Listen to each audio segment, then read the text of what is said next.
성경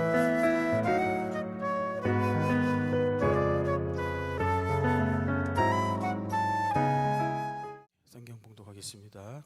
성경 말씀 구약성경 신명기 14장 22절로 29절 말씀을 교독하겠습니다. 구약성경 284페이지에 있습니다. 신명기 14장 22절부터 29절 교독하겠습니다. 너는 마땅히 매년 토지소산의 11조를 드릴 것이며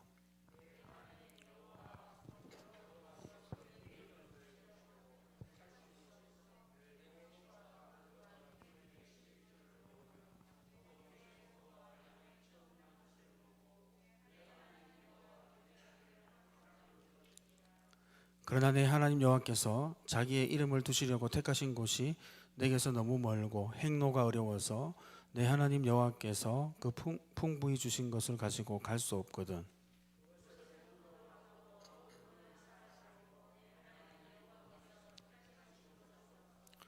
내 마음에 원하는 모든 것을 그 돈으로 사되 소나 양이나 포도주나 독주 등 내 마음이 원하는 모든 것을 구하고 거기 네 하나님 여호와 앞에서 너와 네 권속이 함께 먹고 즐거워할 것이며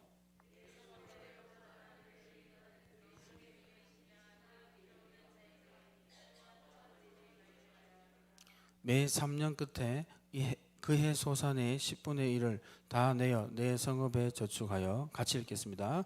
너희 중에 분깃이나 기업이 없는 레위인과 내 성중에 거류하는 객과 및 과와 가부들이 와서 먹고 배부르게 하라. 그리하면 내 하나님 여호와께서 내 손으로 하는 범사에 내게 복을 주시리라. 아멘. 네, 한 주 동안 평안하셨습니까? 네. 또 수요 예배 또 사모하고 또 하나님 은혜 사모해서 또 기도 제목 가지고 나오신 우리 성도님들 주님이 어루만짐과 응답이 있기를 소망합니다. 오늘 그 신명기 14장에 이제 끝 마무리되는 이 후반의 말씀들은 11조에 대해서 이렇게 나옵니다. 10의 1조, 10의 1조에 대해서 나옵니다. 많은 사람들이 그 돈 문제에 굉장히 민감합니다. 왜냐하면 그만큼 돈이 할 수 있는 역할이 많기 때문입니다. 돈으로 할 수 있는 거 우리가 따져보면 우리가 원하고 바라고 하고 계획하는 모든 것이 다 물질과 다 관계되어 있습니다. 우리 생활에 먹고 마시고 입고 하는 주거 거주하는 모든 문제가 그리고 미래를 계획하는 모든 문제가 이 경제생활과 관계가 있기 때문에 그렇습니다. 성경에서는 이 물질에 대해서 굉장히 중요하게 생각을 합니다. 이 물질관이 굉장히 중요하다고 성경은 말씀을 합니다. 어떤 분들은 또 극단적으로 물질에 대해서 굉장히 어떤 이 물질에 대한 어떤 부정적인 인식을 이렇게 가지는 나머지 어떤 우리가 신앙 안에서는 물질을 언급하면 안 된다. 심지어는 헌금 설교도 하면 안 된다. 이렇게 그건 너무 세속적이다. 이렇게 말씀하신 그 극단도 있고요. 또 반대의 극단도 있습니다. 여하튼 또 이 11조는 또 논쟁의 아주 주요한 그 주제이기도 합니다. 이 11조에 관한 굉장한 치열한 그 디스커션이 있습니다. 토론들이 있거든요. 논쟁들이 있습니다. 그만큼 여하튼 이 물질 문제는 많은 사람들이 이런저런 이유로 굉장히 이렇게 민감합니다. 이 11조 우리가 이 신명기 지금 14장에 이 11조의 말씀을 우리가 본격적으로 들어가기 전에 생각해야 될 이 전제가 있습니다. 이것은 단지 어떤 돈 문제를 얘기하는 게 아닙니다. 어떤 물질 문제를 주님이 지금 얘기하시는 게 아닙니다, 여러분. 자, 이게 무슨 말인가 하니까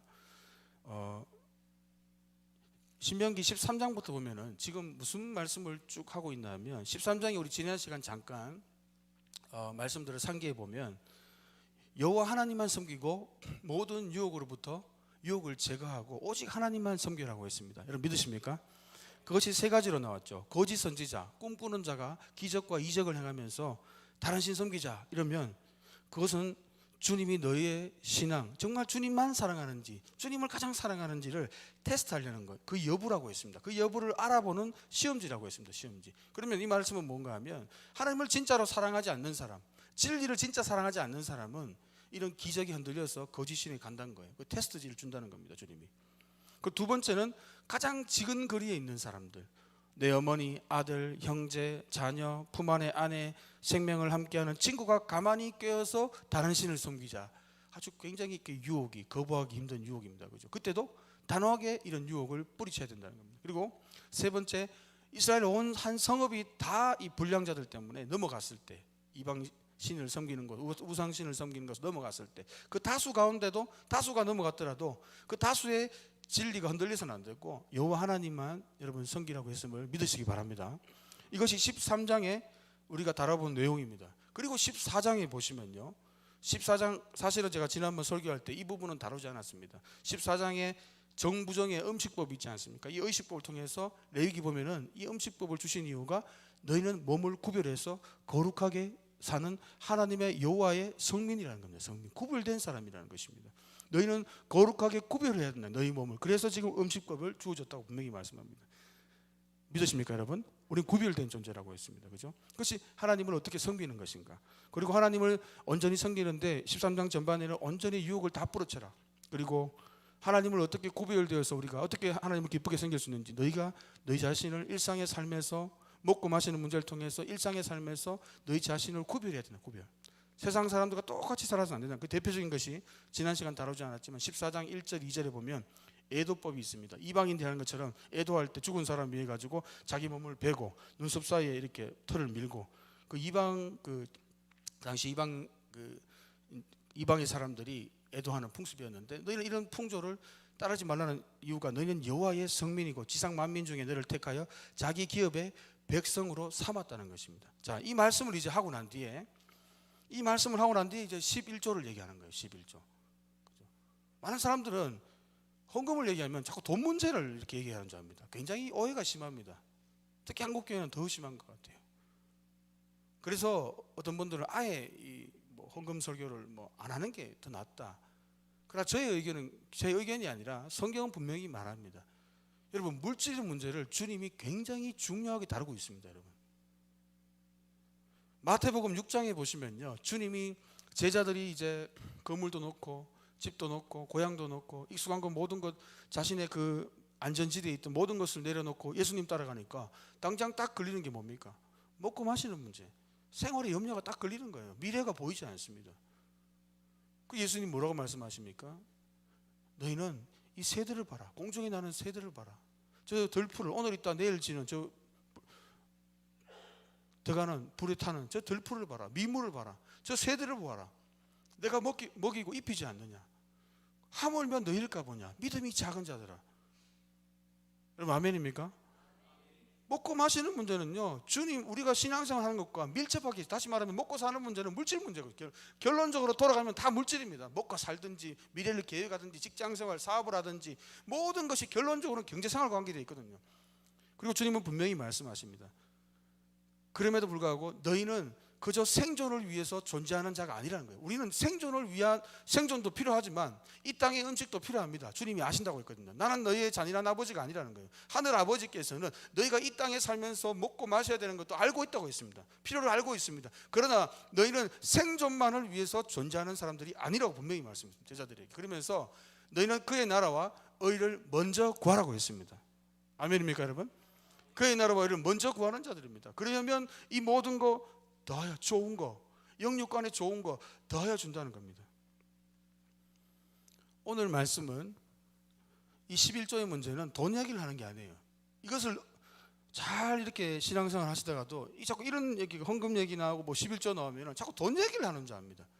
여러분, 돈 얘기하는 게 아닙니다. 여러분, 천하 만물이 여러분 다 주께 속해 있음을 믿으십니까, 여러분? 다 주께 속해 있습니다. 여러분, 주님이 아쉬워서 우리 그 코 묻은 돈, 그 인간들이 버는 미물 같은 우리 인간들이 버는 그거 돈 몇 푼 더 해가지고 하나님이 부해지기 위해서 그 물질을 요구하시는 게 전혀 아닙니다. 여러분, 오해하시면 안 됩니다. 여러분, 주님께서 우리에게 요구하시는 것은요, 마음과 뜻과 정성을 다해서 우리 중심을 다해서 하나님을 사랑하시는지 거기에 관심이 있다는 겁니다. 마음의 중심이 물질에 가 있으면, 탐욕에 쩔어 있으면요, 그것은 탐욕은 뭐라고 했습니까? 골로새서에 우상 숭배니라. 돈도 우상 숭배가 되는 거예요. 생활의 문제도 그래서 지나치게 생활의 염려에 빠져 있으면 마음이 둔해져서 하나님 말씀이 들리지 않는다고 분명히 복음서에도 말씀하고 있습니다. 생활의 염려를 너무 쉽게 받아들이면 안 됩니다, 여러분. 거기 계속 빠지잖아요. 하나님도 없어요. 예배도 없고요. 하나님 나라도 없습니다. 우선순위 이런 거 없어요. 그냥 무조건 세상 사람들처럼 돈 벌러 나가는 겁니다. 그냥. 그만큼 이 먹고 사는 문제는 중요합니다. 그리고는 이것은 우리를 유혹하는 강력한 수단이 될 수 있고요. 우상 숭배까지 나아갈 수 있기 때문에 성경은 계속해서 이 물질의 문제를 다루고 있는 겁니다. 물질의 문제를. 오늘 말씀을 좀 보시면요. 이 디모데전서 6장 10절에도 보시면 돈을 사랑함이 일만하게 뿌리라고 했거든요. 돈을 사랑하는 거. 그죠? 돈을 우리가 지배를 해야 되는데, 이용을 해야 되는데, 하나님 나라 위해서 또 우리 먹거리 위해서 이용하면 되지만 돈에 사랑을 훅 빠진다는 거예요. 그게 말하면 우상숭배. 여러분, 돈도 하나님과 나 사이에 어떤 사람이나 물건이든 돈이든 뭐든 여러분, 주님은 들어오기를 원하질 않습니다. 여러분, 하나님을 향한 우리의 사랑은 순전한 온전한 사랑 되기를 원하시는 것을 믿으시기 바랍니다. 하나님은 온전한 사랑을 원하시는 거예요. 그 안에 어떤 돈, 사람, 그 어떤 것도 들어가서는 안 되는 겁니다. 왜냐하면 우리의 삶은 로마서 12장 1절 보니까 그러므로 형제들아 내가 하나님의 모든 자비하심으로 너희를 권하노니 너희 몸을 하나님이 기뻐하시는, 여러분 주님이 기뻐하시는 게 뭡니까? 우리는 주님이 기쁨 되기 위해 존재하거든요. 그게 뭐예요? 거룩한 산제물로 드리라. 거룩하게 구별된 살아있는 제물로 우리의 일상이 살아있는 우리의 몸을 드린다는 것은요, 전인격을 드린다는 겁니다. 전인격을. 많은 사람들은 시간을 드리세요, 재능을 드리세요, 달란트를 드리세요, 가만히 있다가 물질을 드리세요 그러면요, 사람들이 갑자기 마음이 훅 쭈그러듭니다. 갑자기 막 이렇게 괜히 막 망설여지고. 그만큼요 재물의 유혹이 심하다는 거예요. 재물의 유혹이. 주님도 잘 아십니다. 제자들도 주님이 교육을 하지 않습니까? 먹고 사는 문제가 굉장히 중요하고 우리 예수 믿지 않는 사람들한테 말할 것도 없습니다. 예수 믿지 않는 사람들의 모든 문제의 근원에 들어가 보면 그것은 먹고 사는 문제와 관련되어 있습니다. 먹고 사는 문제. 마태복음 6장 21절에 보면 네 보물이 있는 곳에는 네 마음도 있느니라. 물질이 가는 곳에 마음이 있다니까요. 마음이. 내가 가장 귀하게 생각하는 사람에게 좋은 선물을 합니다. 그 물질이 가잖아요. 물질이 간다는 거. 나한테는 귀한 분이에요. 귀한 분한테, 부모님한테 선물 사주는데 대충 사주겠습니까? 비싼 거 가잖아요. 비싼 거. 돈이 갑니다. 그 말은 뭐예요? 중요한 분이에요. 중요한 분. 내가 사랑하는 분이고 존경하는 분이거든요. 그래서 이 돈을 쓴다는 것은요, 마음의 문제이기도 합니다. 우리 신앙의 문제이기도 하고요. 주님께서는 분명히 말씀하셨습니다. 마태복음 6장에 보면 두 주인을 섬기지 못한다. 분명히 말씀했습니다. 두 주인을 못 섬깁니다. 너희가 하나님과 재물을 겸하여 섬기지 못하느니라. 하나님과 재물을 겸해서 섬길 수 있습니까? 동등하게 절대로 섬길 수. 여러분, 돈과 예배를 동등하게 섬기면요, 우상숭배예요. 우상숭배. 돈 문제 있어가지고, 경제 문제 있어가지고 예배를 하고, 그 우상숭배입니다. 우상숭배. 우리는 예배의 가치, 우리에게는, 크리스찬들에게는 절대 가치가 있어요. 예배의 가치. 하나님을 경외하는 거, 하나님을 사랑하는 거, 마음과 뜻과 정성을 다해 사랑하는 거, 그분을 경외하는 거, 의지하는 거, 섬기는 거, 헌신하는 거, 그분에게 우리의 삶을 구별해서 드리는 거, 이것이 우리의 삶의 우선순위인 줄을 믿으시기 바랍니다. 이것 떠나면, 질서가 무너지면 불행해지는 거예요. 불행해지는 거예요. 그 우상숭배입니다. 우상숭배. 뭐 이렇게 상을 세워놓고 막 절해야지 우상숭배가 아니고요. 우리의 마음 중심에 돈으로 가득 차 있고 돈에 대한 근심으로 가득 차 있으면 이게 우상숭배예요. 우상숭배.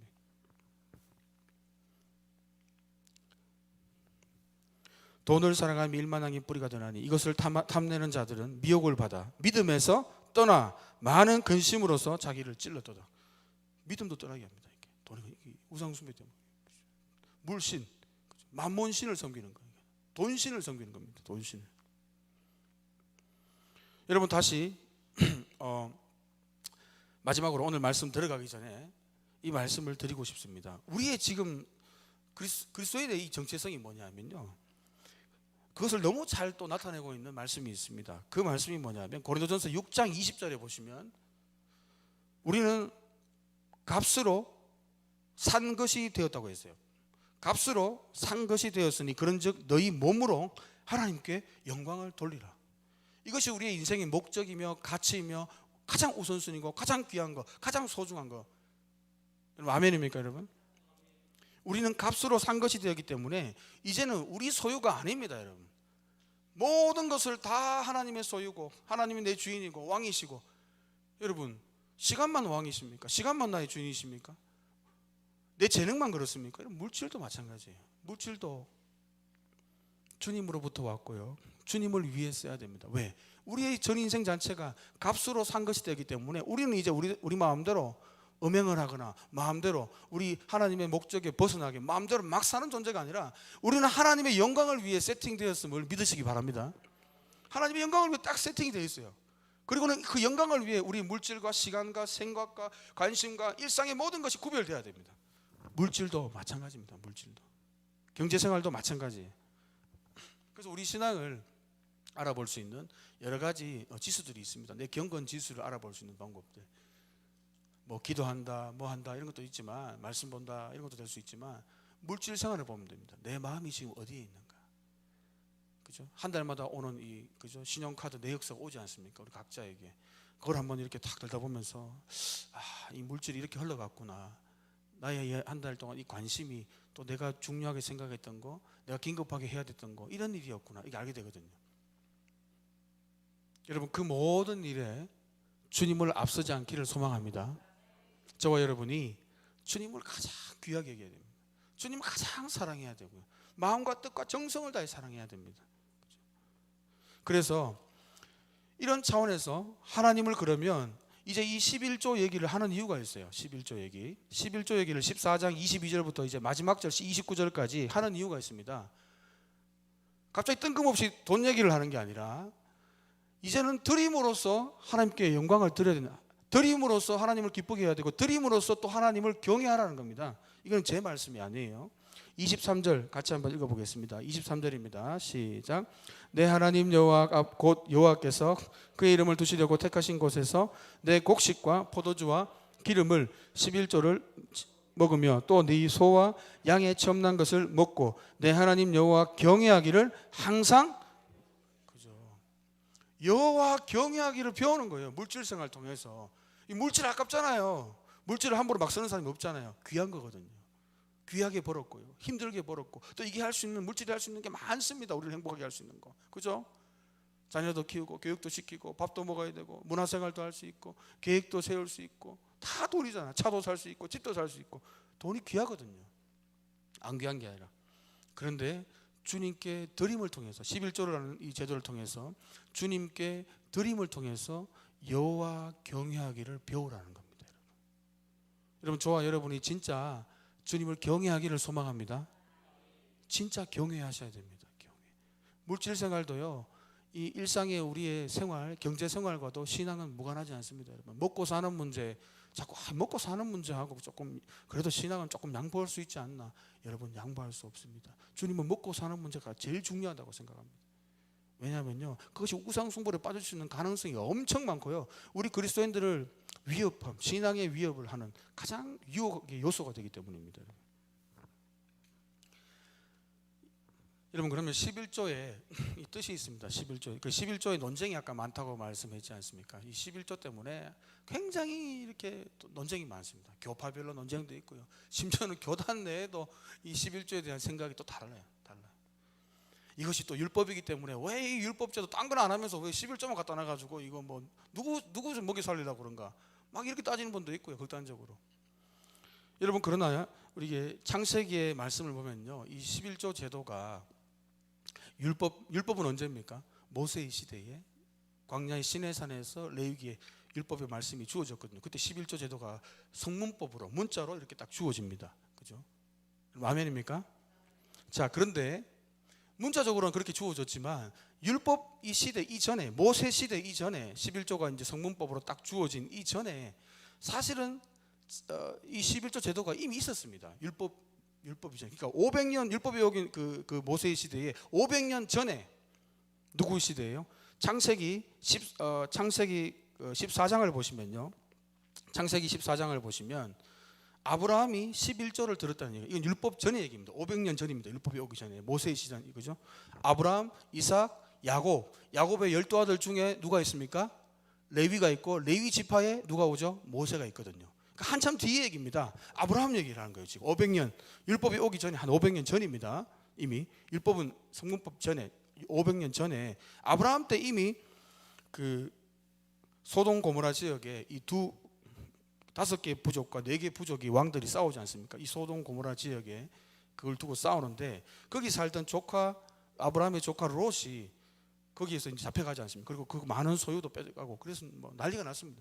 그래서 지금 아브라함이 자기가 개인적으로 집에서 훈련하는 사병 318명 하고 데리고 와가지고 이 창세기 14장 17절 보면 아브라함이 그돌라오멜과 그와 함께한 왕들을 쳐부수고 돌아올 때에 그죠? 그 왕들을 쳐부수고 조카 롯을 건지고 구하고 그리고 그 잃어버렸던 모든 재물도 구해줍니다. 자, 개선에서 오는데 그 소돔 지역이니까 아무래도 이 소돔 왕이 영접을 합니다. 와가지고 개선 장군으로 쫙 오니까 이제 고맙다고 막 이렇게 막 인사하겠죠. 근데 그 소돔 왕뿐만 아니라 창세기 14장 18절에 또 한 왕이 있었습니다. 그 왕이 누구냐면 살렘 왕 멜기세덱이 있었어요. 멜기세덱이 떡과 포도주를 가지고 나와서 지극히 높으신 하나님의 이 제사장인데 그 멜기세덱이 어떻게 말하냐면 창세기 14장 19절에 아브라함에게 축복을 합니다. 그러면서 하나님을 소개합니다. 천지의 주제이시여 지극히 높으신 하나님이여 아브라함에게 복을 내리소서. 어떻게 소개합니까? 아브라함에게 이 지극히 높으신 하나님의 제사장이죠. 이 제사장 멜기세덱이 살렘 왕이면서 제사장인 이 멜기세덱이 개선 장군으로서 돌아오는 이 아브라함을 축복하면서 아브라함에게 축복하면서 천지의 주제이다. 주제는 뭐냐면요, 창조, 소유 이런 말입니다. 창조주, 소유주란 말이에요. 주님이 천지의 창조주, 만물의 소유주가 지극히 높으신 하나님, 지혜와 전능의 하나님이 아브라함에게 복을 주기를 빕니다. 이렇게 축복을 합니다. 그리고는 창세기 14장 20절에 이렇게 말합니다. 너희 대적을 네 손에 붙이신 지극히 높으신 하나님을 찬송할지로다 감사할지로다 이렇게 말합니다. 이 대적을 누가 붙였다고요? 아브라함에게 하나님이 붙여줬다는 거예요. 이길 수 있도록. 자, 그 일에 대해서 그 반응으로 아브라함이 그 얻은 것에서 10분의 1을 멜기세덱에게 드렸다는 겁니다. 여기 11조가 이렇게 나옵니다. 그죠? 그리고 또 11조 제도가 율법 전에 또 나오는 게 있습니다. 창세기 28장 보면 야곱의 소원에서 나옵니다. 야곱이 이제 조금 그렇지 않습니까? 약간 야가가지고 이제 그런 일이 있죠. 집에 좀 안 좋은 일이 있지 않습니까? 뭐 자세한 건 얘기하지 않겠습니다. 복잡하니까. 야곱이 형 에서를 여하튼 피하게 되는데 그때 외삼촌 라반이 있는 하란으로 가는 도중에 꿈에서 주님을 만납니다. 그리고는 이제 이 모든 일정 가운데 다시 아버지 집으로 안전하게 무사하게 돌아오게 해주시면 내가 그때 평생 동안 나의 하나님을 다시 섬길 것이고 또 그리고는 하나님께 내게 주신 모든 것에서 10분의 1을 내가 반드시 하나님께 드리겠습니다. 11조가 또 나옵니다. 여기도. 율법 전의 얘기예요. 500년 전의 얘기입니다. 그죠? 여기에도 보면요, 이 11조의 원리가 있습니다. 아브라함의 경우를 보면 대적을 네 손에 붙이신 지극히 높으신 하나님을 찬송해라. 이 승리의 이 전리품과 이 승리의 결과가 하나님이 붙이셨다는 겁니다. 이것의 의미를 아셔야 됩니다. 그죠? 이 11조가 의미가 여기 나타나는 거예요. 그래서 이것은 바로 이 전쟁의 승리는 하나님, 이 전리품도 하나님이 주신 거라는 겁니다. 거기에서 11조, 하나님이 주셨다는 겁니다. 여러분 아멘입니까 여러분? 하나님이 주셨다는 거예요. 하나님. 야곱도 마찬가지입니다. 이제 무사히 다시 이 형 에서를 피해서 도망가지만 다시 무사히 아버지 집을 돌아오게 해주시면 그때 주님께서 내게 주신 모든 것에서 10분의 1이 뭡니까? 그 하나님 공급자, 보호자, 인도자가 여기까지 오게 하신 분이 하나님임을 인정하면서 그 주신 모든 일의 것에 대해서 10분의 1을 드리겠다는 겁니다. 그래서 이 10분의 1은요, 여러분 우리가 뭐 11조 생활을 이제 하시지만 율법 이전에 이미 있었고요. 또 10분의 1을 낸다는 것은요, 많은 사람들이 또 오해가 있습니다. 헌금에 대한 두 가지 오해가 있어요. 11조에 대한 두 가지 오해가. 제가 볼 때는 여러 가지 또 있겠지만 첫째는 10개 중에 10분의 1은 주님 거 떼놓고 10분의 9는 내 거 이렇게 낼 수가 있다는 거예요. 그거 아닙니다, 여러분. 10분의 1은 주님 거, 10분의 9는 내 거 아닙니다, 여러분. 11조의 의미는 그런 의미가 아니죠. 여러분, 11조는 그런 의미가 전혀 아닙니다. 우리가 지금 아브라함과 야곱의 경우를 살펴봤고요. 오늘 말씀에 다시 한번 돌아가면요. 22절에 한번 보십시오. 한번 읽어보겠습니다. 21조의 의미를 제가 다시 한번 설명드립니다. 22절입니다. 시작.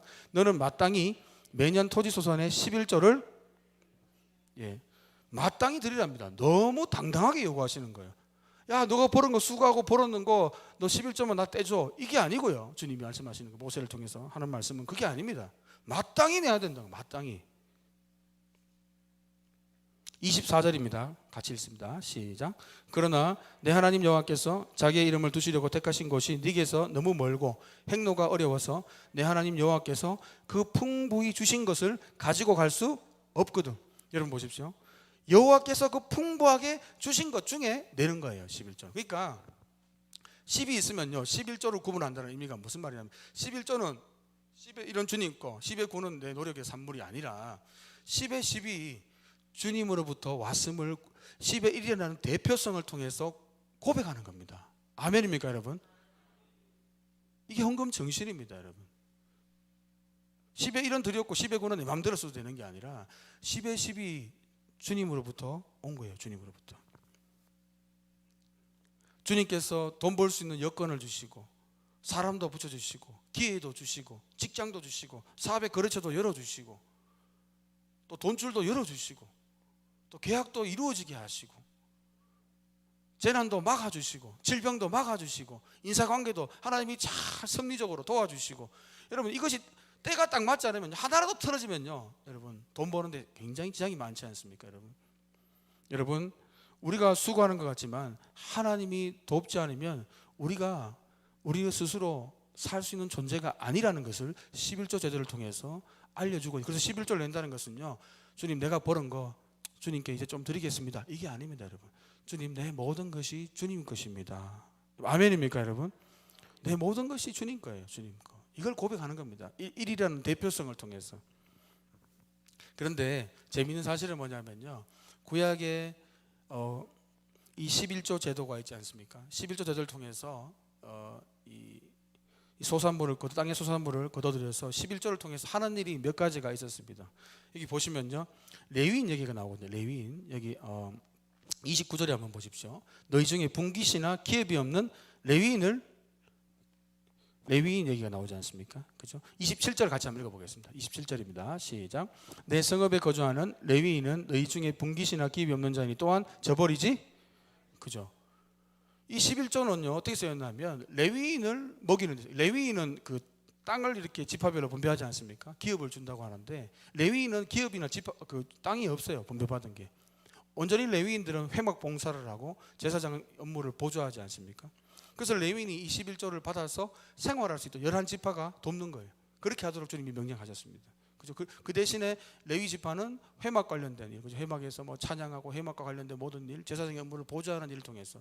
그리고 레위인이 11조를 받으면 또 그 11조의 11조를 누구에게 드립니까? 레위 지파 중에 제사장에게 드려요. 제사장에게.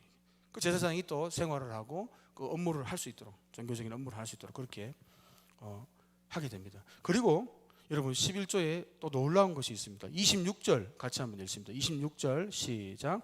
내 마음에 원하는 모든 것을 그 돈으로 사되 소나 양이나 포도주나 독주 등 네 마음에 원하는 모든 것을 구하고 거기 네 하나님 여호와 앞에서 너와 네 권속이 함께 먹고 즐거워할 것입니다. 그죠? 또 이 11조는요. 이 절기나 이 축제, 그 예배 때 이 11조를 통해서 하나님 주신 그 소산물을 통해서 나만 주님께 또 예배하고 나만 먹는 게 아니라 함께 감사하고 함께 즐거워하는 의미가 있는 겁니다. 공동체적인 의미가 있어요. 하나님 주신 은혜 이걸 내가 벌었다고 생각하는 사람 절대 나누지 않습니다, 여러분. 그러나 하나님이 주셨다고 보는 사람은 나눌 수 있어요. 그래서 함께 즐거워 하나님의 은혜를 함께 나누는 거. 아멘입니까 여러분? 그리고 또 하나 중요한 것이 있습니다. 29절입니다. 다시 한번 29절 자세히 한번 읽어보겠습니다. 29절입니다. 시작. 너희 중에 분깃이나 기업이 없는 레위인과 네 성중에 거류하는 객과 및 고아와 가부들이 와서 먹고 배부르게 하라. 그리하면 내 하나님 여호와께서 네 손으로 하는 범사에 내게 복을 그죠. 28절을 뺐습니다. 28절은 제가 읽겠습니다. 매 3년 끝에 그의 소산의 10분의 1을 다 내어 네 성읍에 저축해서 아까 말했던 레위인들 객 고아 과부들을 먹고 배부르게 하라. 이 11조의 기능이 뭐냐면요, 구제의 11조가 있었습니다. 레위인들은 없잖아요, 그렇죠? 그리고는 객, 고와 과부는요, 그 사회 열악한 계층들을 이 11조 하나님이 주신 땅의 소산물로 그들을 배부르게 하라. 이것은 구제의 11조라고 하는데, 매 3년 안식년을 기준으로 7년이지 않습니까? 이 7년 기준으로 다시 시작할 때 1, 2, 3, 3년, 6년, 또 안식년 3년, 6년, 이렇게 3년마다 이 구제의 소산, 구제의 11조가 또 있습니다. 그죠? 함께 나누는 즐거움을 누리는, 공동체와 누리는 11조, 하나님께 감사, 함께 즐거워하는 11조, 구제 3년마다 하는 구제의 11조, 그죠? 그리고 하나님께 드리는 11조가 있어요. 그 대략 학자들이 계산을 해보니까 대략 한, 이거는 정확하게 말하면 11조가 아니라 한 23.3%인가요? 여하튼 10의 2조가 넘습니다. 20%가 넘습니다. 그죠? 여러분, 중요한 것이 뭐냐면요, 이 11조 제도를 통해서 하나님을 경외하는 것을 배우라는 겁니다. 하나님을, 물질 생활을 통해서 하나님을 경외하는 걸 배워야 돼요. 물질뿐만이 아니라 시간과 물질과 재능과 삶의 모든 것이 나의 그 몸을 거룩하게 구별해서 드려라, 산제물로 드려야 되는데, 물질의 영역은 별개의 문제가 아니라는 겁니다. 여러분, 물질의 영역만 별개가 아니라는 거예요. 먹고 사는 문제도 우리의 전 삶을 드리는 거에 다 포함되어 있습니다. 포함되어 있어요. 거기에 우리가 먼저 마음을 빼겨서는 안 된다는 겁니다. 다윗도 성전을 이제 짓기 위해서, 본인은 전쟁의 피를 많이 흘렸기 때문에 주님이 다윗의 그 성전을 짓고자 했지만 너는 안 된다. 그리고는 이제 아들 솔로몬 때 짓게 되는데, 그 성전을 위해서 준비하는 재료를 위해서 헌물하지 않습니까? 그러면서 백성들과 그 헌물하면서 다윗이 고백을 합니다. 역대상에 보면요, 29장에 보면 천지에 있는 것이 다 주의 것입니다. 여호와여, 주권도 주께 속했습니다. 주는 높으사 만물의 머리이십니다. 역대상 29장 12절에 보면 부와 기가 주께로 말미암고 주는 만물의 주제가 되사 손에 권세와 능력이 있사오니 모든 사람을 크게 하심과 강하게 하심이 주의 손에 있습니다. 이러면서 아주 중요한 고백을 합니다. 이제 헌금을 하면서, 헌물을 하면서 역대상 29장 14절에 보면 나와 내 백성이 무엇이기에 이처럼 즐거운 마음으로 드릴 힘이 있었나이까. 모든 것이 주께로 말미암았사오니 우리가 주의 손에서 받은 것으로 주께 드렸을 뿐이니이다. 이게 진짜 물질관이에요. 물질관. 주님 거 다 주님이 주셨는데, 주님 거 다 우리가 뭐 스스로 만들어낸 게 아니라 주님이 다 벌게 해주신 거, 허락하신 거, 그거 중에서 우리가 또 떼어 드린 것 뿐이라는 겁니다. 다 주님 거라는 거예요. 주님 거. 우리의 몸이 주님 건데요, 너희는 값으로 산 것이 되었으니 너희 몸을 하나님이 기뻐하시는 거룩한 산제물로 드리라. 값으로 산 것이 되었으니 그런즉 너희 몸으로 하나님께 영광을 돌리라. 삶의 모든 영역이 하나님께 영광을 돌려야 됩니다. 그러니까 당연히 물질 문제도 건드리지 않을 수 없는 거예요.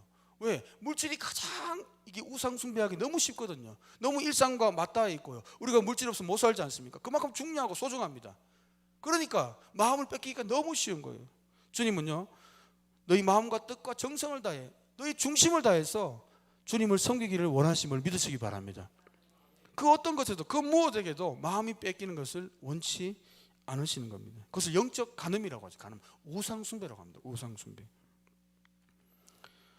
여러분, 그 참 이 11조가 여호와 경외하기를 물질관을 통해서, 물질생활을 통해서 배우고, 또 중요한 것은 뭐냐면 아까 말씀드린 대로 이 어려운 자들에게, 여기 보십시오, 배부르게 하라. 객과 고아와 과부들이 와서 먹고 배부르게 하라는 거예요. 배부르게. 그냥 형식적으로 그 11조 하나님 주신 거, 그 11일을 갖다가 그 구제 3년마다 이제 그 구제할 때, 아유 이거 아까워 가지고 그냥 뭐 형식상으로 이렇게 뭐 율법에서 얘기하니까 형식상으로 뭐 이렇게 했다.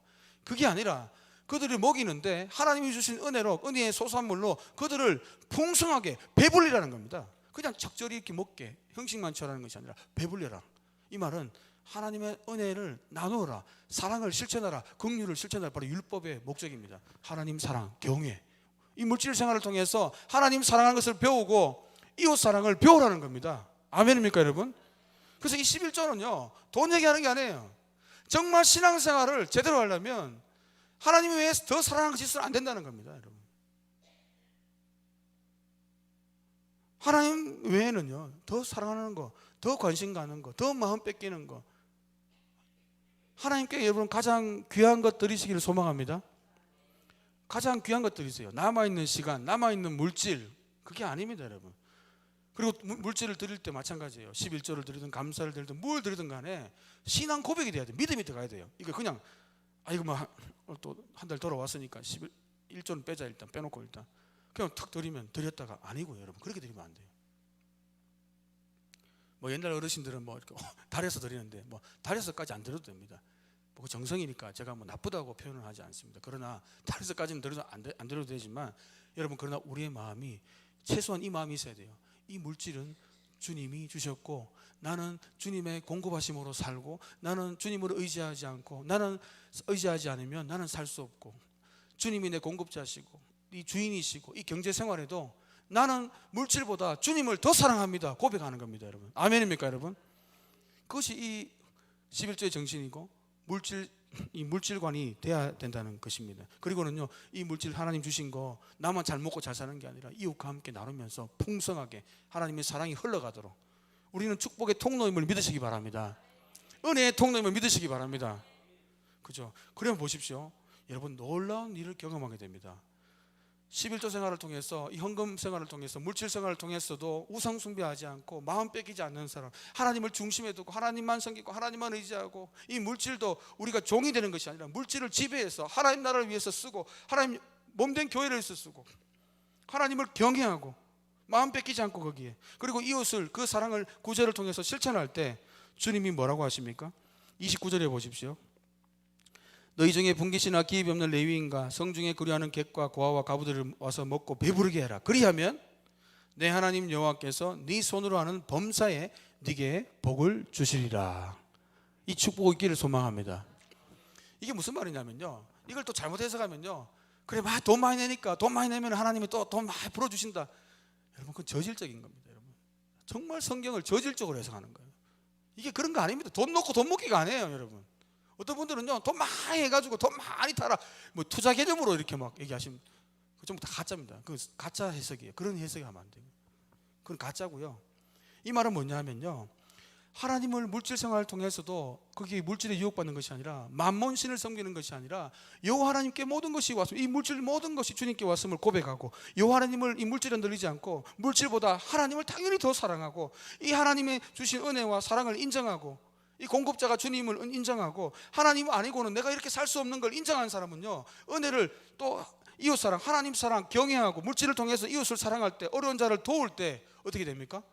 쉽게 말하면요, 신앙생활 똑바로 하면요 하나님이 복을 주십니다. 이걸 간단히 얘기하면요, 11조기가 아니에요. 신앙생활 똑바로 하고 여호와 하나님 우상 숭배하지 않고 마음 뺏기지 않고 여호와 하나님을 중심에 모시고 섬기고 그를 의지하고 경외하고 사랑하면, 또 이웃을 사랑하면, 하나님을 사랑하고 이웃을 사랑하면, 그 말입니다. 율법의 정신을 얘기하는 거예요. 하나님을 사랑하고 이웃을 사랑하면요, 그 인생은 하나님께서 어떻게 해요?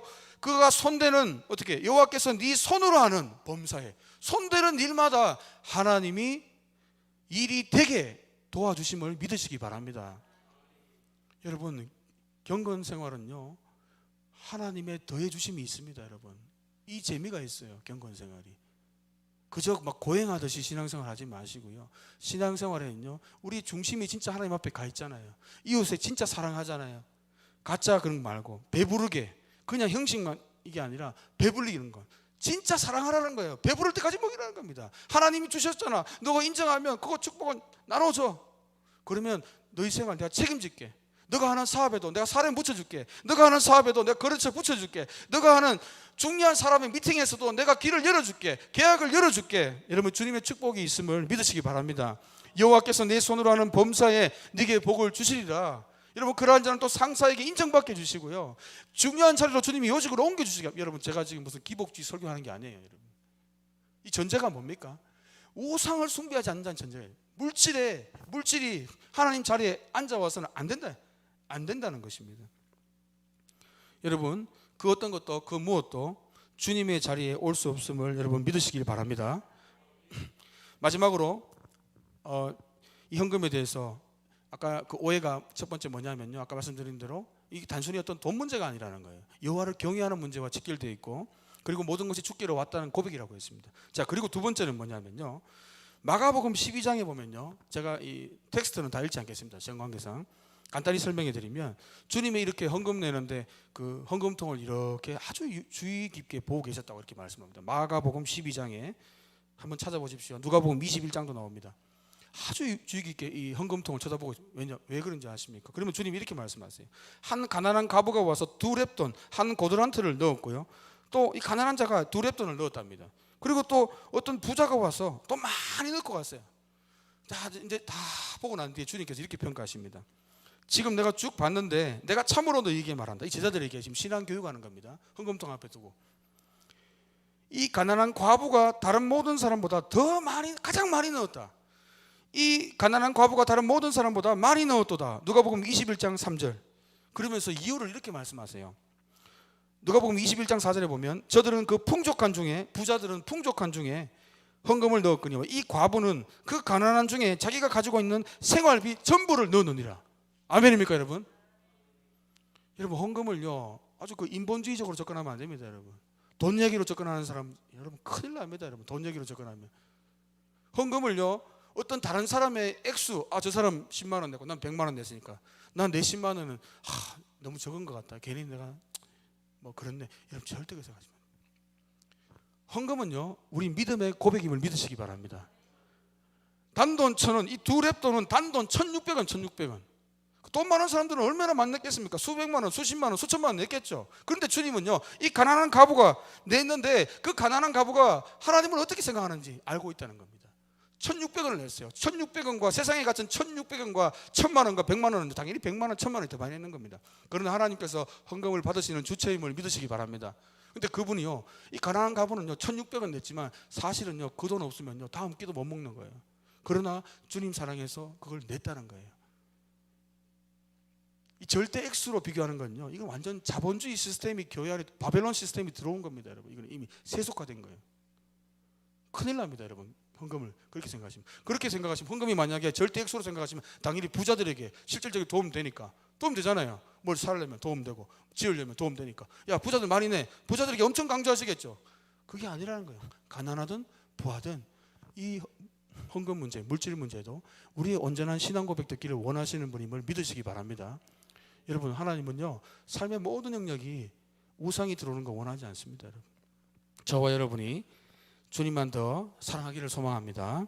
고린도후서 8장 5절에 보니까요, 마게도니아 교인들이 이 어려운 예루살렘 이 모교의 어려운 상황들을 보고 마게도니아 교인들의 헌금에 대해서 사도 바울이 얘기합니다. 고린도후서 8장 5절에 보니까, 우리가 바라던 것뿐 아니라 그들이, 마게도니아에 있는 교회들이 먼저 자신을 주께 드리고 또 하나님의 뜻을 따라 우리에게 주었도다.